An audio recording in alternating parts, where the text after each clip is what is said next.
Sabina Baldina, presidente del Calcio Padova femminile, oggi è stata presentata la squadra in comune a Palazzo Moroni, è il primo anno che vi chiamate Calcio Padova femminile, è un anno speciale. È un onore essere Calcio Padova, come ho già detto, è un sogno che si realizza a me personalmente. L'assessore ha detto che si spera in qualche anno di provare a ripetere i vecchi fasti, magari di arrivare alla Serie A. Qual è l'obiettivo concreto di quest'anno? Lei cosa si aspetta da questa stagione?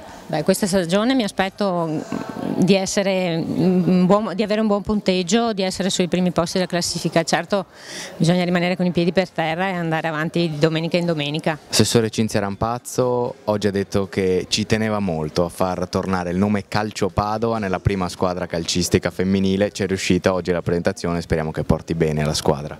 Sì, certo, per me è un grosso motivo di orgoglio questo, dopo la proposta che avevo fatto quest'estate al presidente Bergamin.